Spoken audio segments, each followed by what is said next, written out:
Raj TV நேயர்களுக்கு வணக்கம் and welcome to நடிகையர் திலகம் சாவித்ரி. நம்ம நிகழ்ச்சியில் சாவித்ரி அவர்களுடைய திரை பயணத்தில் நடந்த பல சுவாரஸ்யமான விஷயங்களை பார்த்துட்ருக்கோம். இன்றைக்கி நிகழ்ச்சியிலும் உங்களுக்காகவே இன்னும் பல அற்புதமான விஷயங்கள்லாம் காத்துட்ருக்கு. வாங்க நம்ம நிகழ்ச்சிக்குள்ளே போகலாம்.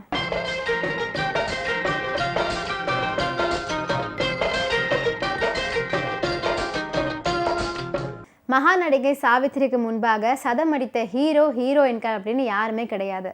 கொஞ்சம் சலங்கை சாவித்ரியின் 100வது பங்களிப்பு மட்டும் இல்லை, அவரது முதல் வண்ண சித்திரமும் கூட.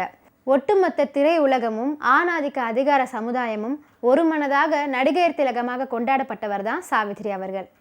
முதலாக கண்ணதாசன் தனது தயாரிப்பில் மிக துணிச்சலுடன் நடிகர் திலகம் நடிக்கும் ரத்த திலகம் என்று விளம்பரப்படுத்தினார். சிவாஜி கணேசனும் எம்ஜி ராமச்சந்திரனும் என்டி ராமாராவும் நாகேஸ்வரராவும் கொடிகட்டி பறந்து கொண்டிருந்தனர். 60களில் அப்படி ஒரு உச்சம் பெறுவது அத்தனை எளிதல்ல. கலையின் மீதான ஆர்வமும் அதை உரிய வகையில் வெளிப்படுத்தியே ஆக வேண்டும் அப்படிங்கிற முனைப்பும், அளவிட முடியாத ஆற்றலும், உச்சம் தொட தேவையான மிக்க கடினமான உழைப்பும் சாவித்ரியின் பக்க பலன்கள். தென்னக சினிமாவில் நீண்ட நெடிய காலம் நீடித்து நிலைத்து நிற்க அவை எல்லாமே உதவின. ஜெமினி கணேசனும் துவக்கம் முதலே சாவித்ரிக்கு அருமையான கதாபாத்திரங்கள் அமைய ஆலோசனைகள் தந்தார் அப்படின்னு சொல்கிறாங்க. சரத் சந்திரனின் கதைகளில் நடித்து முன்னுக்கு வந்த சாவித்ரி ஷேக்ஸ்பியரின் டெஸ்டிமோனாவாகவும் ரத்த திலகத்தில் ஒத்தலோ ஓரங்க நாடகத்தில் நடிப்பில் முத்திரை பதித்தார். வெகு நாள் கழித்து சந்திக்கிறோம் சாவித்ரியின் சீரலையும் சிவாஜியின் கர்ஜனையும். இருவரும் நெருக்கமாக பழகி சிறப்பாக நடிச்சிருக்காங்க. தலைப்போ வெகு பொருத்தம் அப்படின்னு அன்றைய காலகட்டத்தில் பத்திரிகைகளில் பாராட்டி எழுதியிருந்தாங்க.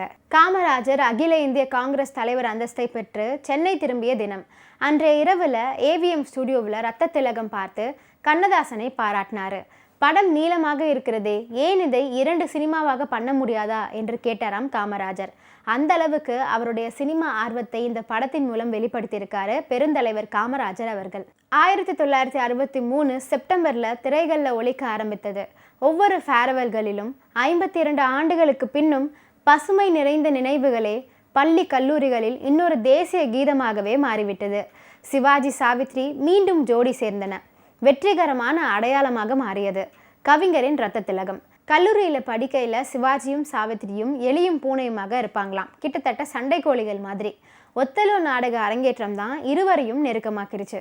இருவரும் காதலிக்க ஆரம்பிக்கிறாங்க. இந்த நேரத்தில் சீனாவில் இருக்கும் தந்தைக்கு உடல் நலம் இல்லாதனால அங்கு செல்லும் சாவித்ரி சீன டாக்டர் ஒருவரை மணக்க வேண்டியதாயிருச்சு.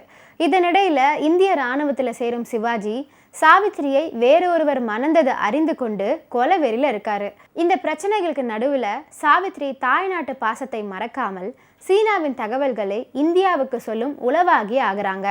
இது அவரது உயிரை பழிவாங்குகிறது. இறுதியில் நாயகனும் தாய்நாட்டுக்காக உயிர் தியாகம் செய்கிறாரு. இப்படிதான் இந்த ரத்த திலகம் திரைப்படத்துடைய கதை முடியும்.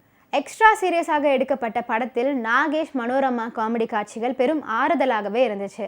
போகாதே போகாதே என் கனவா என்ற வீரபாண்டிய கட்டபொம்மன் பாடலை ரொம்ப சுலபமாக பயன்படுத்தியது ரசிகர்களை ரசிக்க வைத்தது.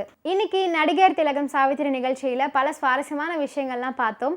இந்த நிகழ்ச்சியை தொடர்ந்து பாருங்க. நன்றி, வணக்கம்.